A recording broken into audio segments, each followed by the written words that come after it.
A counsel flattering admirers thought would be the most likely to gratify someone meditating suicide, until a Stoic friend of mine, an outstanding personality, for whom I can find no more fitting compliment than that of calling him a man of fighting courage, gave what I thought was the most inspiring advice. And this was how he began. "My dear Marcellinus," he said, "you mustn't let this worry you, as if you were having to make a great decision. There's nothing so very great about living. All your slaves and all the animals do it. What is, however, a great thing is to die in a manner which is honourable, enlightened, and courageous. Think how long now you've been doing the same as them.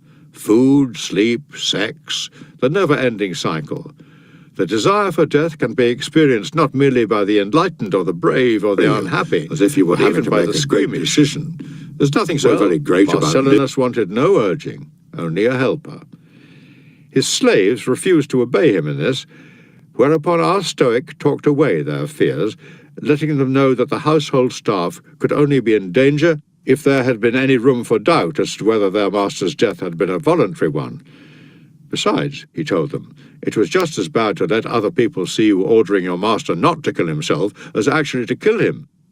He then suggested to Marcellinus himself that it would not be an unkind gesture if, in the same way as at the end of a dinner, the leftovers are divided among the attendants. Something were offered at the end of his life to those who had served throughout it. Marcellinus had a generous and good-natured disposition, which was no less evident when it meant personal expense, and he distributed accordingly little sums of money among his slaves, who were now in tears, and went out of his way to comfort them all. He did not need to resort to a weapon or to shedding blood. After going without food for 3 days, he had a steam tent put up in his own bedroom. A bath was brought in which he lay for a long time, and as fresh supplies of hot water were continually poured in, he passed almost imperceptibly away, not without, as he commented more than once, a kind of pleasurable sensation, one that is apt to be produced by the gentle fading out of which those of us who have ever fainted will have some experience. I have digressed, but you will not have minded hearing this story, since you will gather from it that your friend's departure was not a difficult or unhappy one. Although his death was self-inflicted, the manner of his passing was supremely relaxed, a mere gliding out of life. Yet the story is not without its practical value for the future, for frequently enough necessity demands just such examples. The times are frequent enough when we cannot reconcile ourselves to dying, or to knowing that we ought to die. No one is so ignorant as not to know that some day he must die. Nevertheless, when death draws near, he turns wailing and trembling, looking for a way out. Wouldn't you think a man a prize fool if he burst into tears because he didn't live 1,000 years ago? A man is as much a fool for shedding tears because he isn't going to be alive 1,000 years from now. There's no difference between the one and the other. You didn't exist and you won't exist. You've no concern with either period. This is the moment you've been pitched into. Supposing you were to make it longer, how long would you make it? What's the point of tears? What's the point of prayers? You're only wasting your breath. So give up hoping that your prayers can bring some change in the decisions of the gods. Those decisions are fixed and permanent, part of the mighty and eternal train of destiny. You will go the way that all things go. What is strange about that? That is the law to which you were born. It was the lot of your father, your mother, your ancestors, and of all who came before you, as it will be of all who come after you. There is no means of altering the irresistible succession of events which carries all things along in its binding grip. Think of the multitudes of people doomed to die that will be following you, that will be keeping you company. I imagine you'd be braver about it if thousands upon thousands were dying with you. The fact is that men, as well as other creatures, are breathing their last in one way or another in just such numbers at the very instant when you're unable to make your mind up about death. You weren't thinking, surely, that you wouldn't yourself one day arrive at the destination towards which you've been heading from the beginning? Every journey has its end. Here, I imagine, you'll be expecting me to tell you the stories of examples set by heroic men.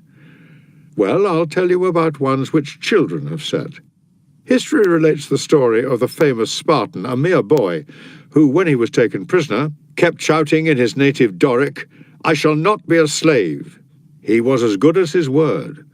The first time he was ordered to perform a slave's task, some humiliating household job, his actual orders were to fetch a disgusting chamber pot, he dashed his head against a wall and cracked his skull open.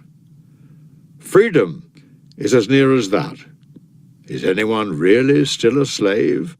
Would you not rather your own son died like that than lived by reason of spinelessness to an advanced age? Why be perturbed then about death when even a child can meet it bravely? Suppose you refuse to follow him. You will just be dragged after him.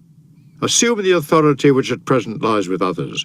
Surely you can adopt the spirited attitude of that boy and say, "No slave am I." At present, you unhappy creature, slave you are. Slave to your fellow men, slave to circumstance, and slave to life. For life itself is slavery, if the courage to die be absent. Have you anything that might induce you to wait? You have exhausted the very pleasures that make you hesitate and hold you back. Not one of them has any novelty for you, not one of them now fails to bore you out of sheer excess. You know what wine or honey wine tastes like. It makes no difference whether 100 or 1,000 flagons go through your bladder. All you are is a strainer. You are perfectly familiar with the taste of oysters or mullet. Your luxurious way of life has kept back not a single fresh experience for you to try in coming years, and yet these are the things from which you are reluctant to be torn away. What else is there which you would be sorry to be deprived of? Friends? Do you know how to be a friend? Your country? Do you really value her so highly that you would put off your dinner for her? The sunlight? If you could, you would put out that light, for what have you ever done that deserved a place in it? Confess it. It is no attachment to the world of politics or business, or even the world of nature, that makes you put off dying. The delicatessens, in which there is nothing you have left untried, are what you are reluctant to leave. You are scared of death. But how magnificently heedless of it you are, while you are dealing with a dish of choice mushrooms. You want to live. But do you know how to live? You are scared of dying. And tell me, is the kind of life you lead really any different from being dead? Caligula was once passing a column of captives on the Latin road, when one of them, with a hoary old beard reaching down to his breast, begged to be put to death. "So," replied Caligula, "you are alive then, as you are?" That is the answer to give to people to whom death would actually come as a release. You are scared of dying? So you are alive then, as you are? Someone, though, will say, "But I want to live because of all the worthy activities I'm engaged in. I'm performing life's duties conscientiously and energetically, and I'm reluctant to leave them undone." Come now. Surely you know that dying is also one of life's duties? You're leaving no duty undone, for there's no fixed number of duties laid down, which you're supposed to complete. Every life, without exception, is a short one. Look at in relation to the universe, even the lives of Nestor and Satia were short. In Satia, who ordered that her epitaph should record that she had lived to the age of 99, you have an example of someone actually boasting of a prolonged old age. Had it so happened that she had lasted out the 100th year, everybody surely would have found her quite insufferable. As it is with a play, so it is with life. What matters is not how long the acting lasts, but how good it is. It is not important at what point you stop. Stop whatever you will. Only make sure that you round it off with a good ending.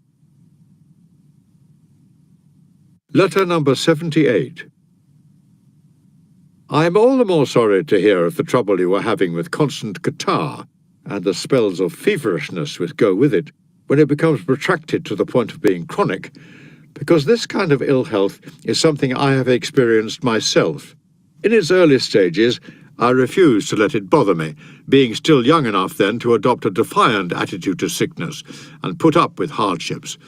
But eventually I succumbed to it altogether.